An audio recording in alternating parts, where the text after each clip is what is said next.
Емисијата ја продолжуваме со епидемиологот доктор Сашо Олумчев. Доктор Олумчев, дали се слушаме? Да, се слушаме, добар ден. Да, ја вас и ве гледам, ве гледаат и гледачите.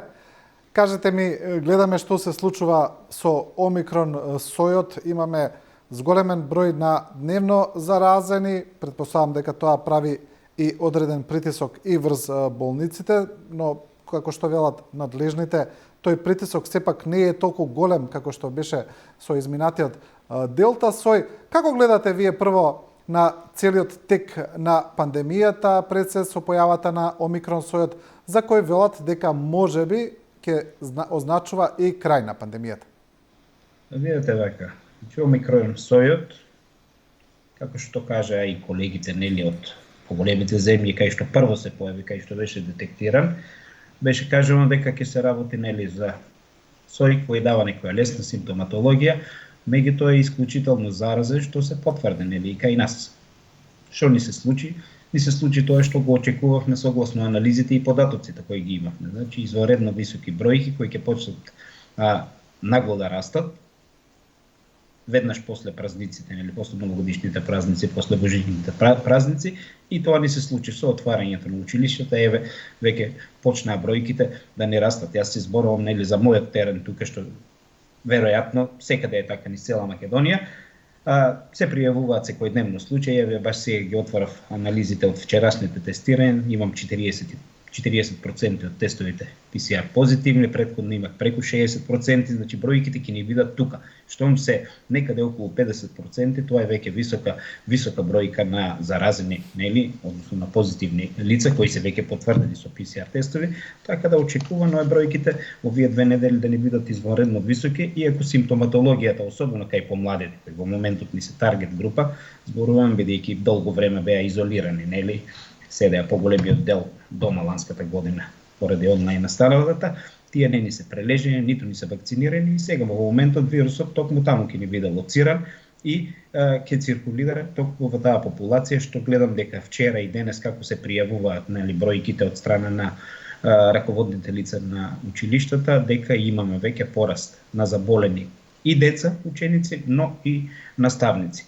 Истото се случува и во здравствените нели установи, малце повеќе изголемен бројот на интервенции, да кажеме, кај матичните лекари, значи зголемена бројка на пациенти кои бараат третман и помош во однос на што на дијагностицирање, што на третман на COVID-19, бидејќи имаат сета симптоматологија. Поборовачката за термини за тестирање е веќе зголемена, значи луѓето имаат симптоматологија, така да и хоспитализираните болни точно дека бројката опаѓа, тоа го видовме, меѓутоа мораме да почекаме уште малце. Не знаеме што ќе се случува понатаму, бидејќи знаете, еве и самиот вирус како што почна нели пред трета година веќе, почеток на трета година од пандемијата,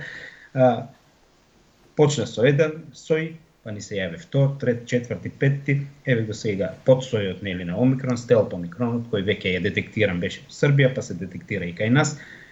Не знаеме едноставно како ќе се однесува, што ќе се случи. Ќе се случи тоа што се случи и ланската година.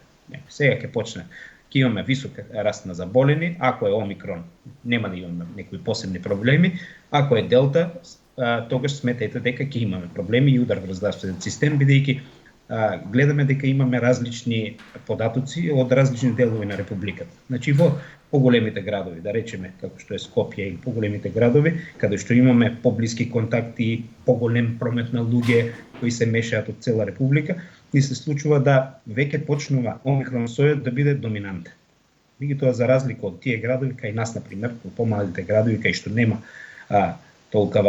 толку блиски контакти, толку фреквенција на луѓе од страна за Гевгелија, веќе не можеме да зборуваме, бидејќи имаме од страна нели туристи, но другите градови се уште се некако надпреваруваат Делта и Омикрон сојот. И затоа имаме се уште голем број на хоспитализирани болни кои пројавуваат малку потешка симптоматологија и нормално мора да гледаме нели на тоа какви ни се вакциналните податоци едноставно.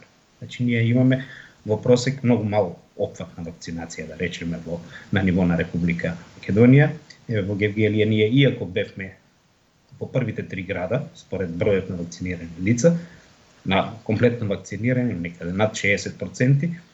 Што ни се случи потоа? Ни се случи да, кога дојде време за бустер доза, која ни е многу битна во моментот, значи се докаже тоа, дека ни е многу битна, ние немаме ни 20% на вакцинираност, така да целиот тој труд кој го вложивме, значи да се створи тој колективен имунитет, значи да се заштити граѓанството и така натаму, ни падна во вода. Така да во моментот ни се случува една ситуација во која едноставно ќе мораме повторно ние како лекарска фела, како здравствени работници да се ангажираме, да им објасниме на луѓето дека ќе мора да бидат малку потрпеливи, нели, да веруваат во науката, бидејќи еве се покажа дека вакцините се ефективни, тоа дефинитивно, значи смртноста е страшно намалена кај тие што се вакцинирани, меѓутоа едноставно рокот на траење во наводници е толку. Значи тие се околу 3-4 месеци штитат, толку се одржува титарот на антителата и потоа нагло паѓа, така да едноставно организмот не ви е заштитен. И што треба да направиме? Треба да се или ревакцинираме, значи да ставиме бустер доза, таа трета доза што нели едноставно граѓаните веќе, како да кажем, име преку глава од тие вакцинации, затоа што се пренатрупани со информации, кои дел од тие информации не се едноставно без аргументи, и едноставно поради тоа веќе немаат доверба и не сакаат да се вакцинираат. Има ли доктор Олумчев, значи да заболиме повторно. Доктор Олумчев, вака да ве прашам само во минатата емисија тука во студиото исто така гостин беше професор Даниловски, кој кога зборувавме за вакцините вели дека според негово мислење има разлика во заштитата од, да речеме, кинеските вакцини и другите, и тој вели дека меѓу останатото зголемената смртност се должи и на тоа на масовната вакцинација со кинеските вакцини. Дали вие приметувате такво нешто во вашата пракса? Видете, значи тоа е веројатно професорот секој е починик од него, меѓутоа тоа мислење веројатно е базирано врз анализа на некои светски трудови и светски анализи.